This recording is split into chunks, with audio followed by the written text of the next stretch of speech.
Actualité du jour, nous sommes le 17 mars 2023 et je ne sais pas si vous êtes au courant, mais il y a un interview de Monsieur David que tous les Africains noirs, à mon avis, doivent regarder, écouter, mais surtout appliquer un domaine à leur niveau.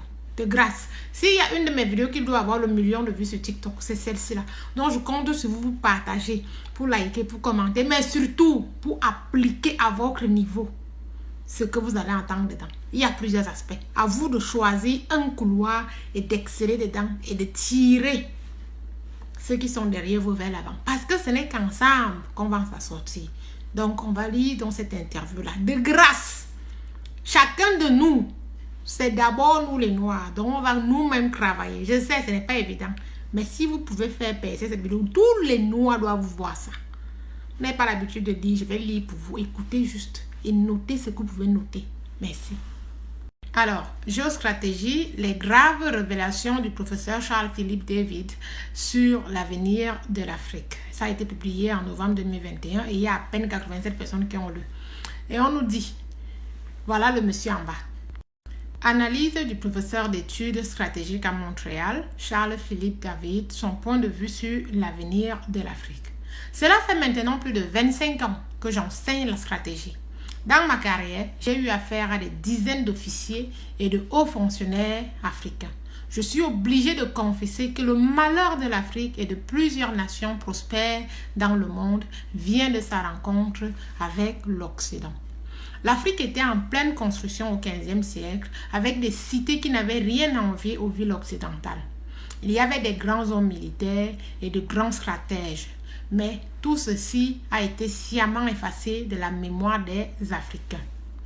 Aujourd'hui, à une allure extraordinaire, l'Afrique se reconstruit. Le problème, c'est que les gens ne le savent pas. Un exemple, la population africaine qui était tombée en dessous de 100 millions d'habitants vers la deuxième moitié du 19e siècle est en passe de devenir la plus forte au monde. D'autres peuples ayant subi moins que les Africains ont totalement disparu. Je vais vous expliquer pourquoi l'Afrique fait peur au monde. Au moment où je parle, le monde fait face à 3 enjeux principaux. L'énergie, la défense stratégique et la mondialisation. L'Afrique est au carrefour de tout cela. Commençons par l'énergie. Toutes les ressources énergétiques stratégiques les plus rares du monde sont en Afrique. Même si nos pays de l'Ouest se sont vulgairement servis, personne ne peut parler d'une extinction des réserves car chaque jour on découvre de nouveaux. Vous allez constater que les médias n'en parlent jamais. On préfère retourner les regards des Africains et du monde vers les guerres et la pauvreté. C'est de l'arnaque pour celui qui est éveillé. Vous a-t-on jamais parlé de la ressource extraordinaire que constitue le vaste désert du Sahara? Vous a-t-on jamais parlé de l'immensité des ressources en eau douce du sous-sol africain? C'est conscient de cette richesse phénoménale que constitue l'Afrique que des pays comme les USA, la France, la Chine, le Royaume-Uni, etc. sont décidés à la maintenir dans une position de réservoir et de desservoir mondial. Il y a aujourd'hui des task force un peu partout, chargés d'étudier et de proposer des solutions qui permettront à ces nations de faire main basse sur les ressources mondiales et d'assurer que quoi qu'il advienne, leur approvisionnement sera assuré. Que peut l'Afrique? L'Afrique, c'est 54 minuscules États écartelés entre la Banque mondiale, le FMI, le Club de la baguette, le Club de Londres, les vendeurs d'armes, etc. Les mercenaires, les médias occidentaux, etc. Ces États n'ont même pas eu le temps de reconstituer leur histoire qu'ils tombent dans la mondialisation. Que peuvent faire les présidents de ces États? Soit ils obéissent, soit ils sont écartés. La marge de manœuvre existe, mais très faible. L'Occident a su mettre en place un vaste système pour gouverner le monde. Et jusqu'à présent, aucun pays n'est arrivé à tenir, excepté la Chine. Regardez l'Amérique latine. Dites-moi quel pays s'en sort? Aucun. Que pensez-vous des pays arabes? aucun ne s'en sort, n'est véritablement indépendant, même pas l'Arabie Saoudite. Ensuite, la défense stratégique.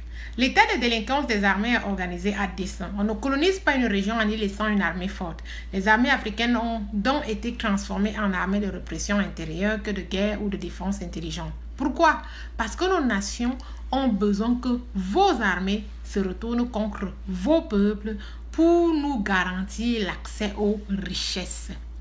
Les États ne peuvent non plus avoir accès au financement militaire. Les chefs d'État ont peur de financer l'armée parce qu'elle peut être retournée à tout moment et les renverser. Prenez par exemple le cas de la défense anti-aérienne. Il n'y a quasiment aucun pays qui possède un système de défense équipé de missiles anti-aériens modernes. L'accès a été extrêmement verrouillé, ce qui laisse le champ libre aux avions de reconnaissance occidentaux pour pénétrer les territoires africains en toute quiétude. Et aucun pays n'a accès à des satellites capables de le renseigner sur les mouvements de personnes ou d'aéronefs suspects dans son espace aérien sans l'aide de forces étrangères. Tout cela est fait exprès pour créer de la dépendance et avoir des chefs d'État dociles. Aujourd'hui, des pays comme les États-Unis, la France et le Royaume-Uni peuvent détruire en une journée toutes les structures d'une armée africaine sans envoyer un seul soldat au sol. Rien qu'en se servant des satellites, des missiles de croisière et des bombardiers stratégiques. À mon avis, cela ne durera pas longtemps. Les Africains commencent à comprendre les enjeux. Si les pays africains se mettent ensemble et que chacun accepte de donner seulement 10% de son budget militaire à un centre continental de recherche et d'application sur les systèmes de défense,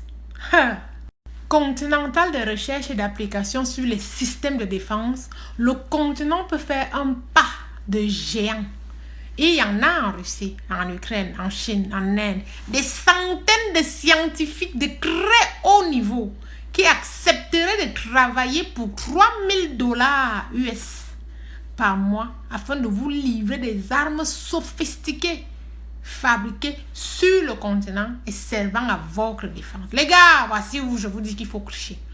Donc, si vous êtes en Occident et que vous avez côtoyé des gens qui ont étudié comment faire des armes, gardez-nous les contacts là. On en aura besoin pour les recruter. C'est ça.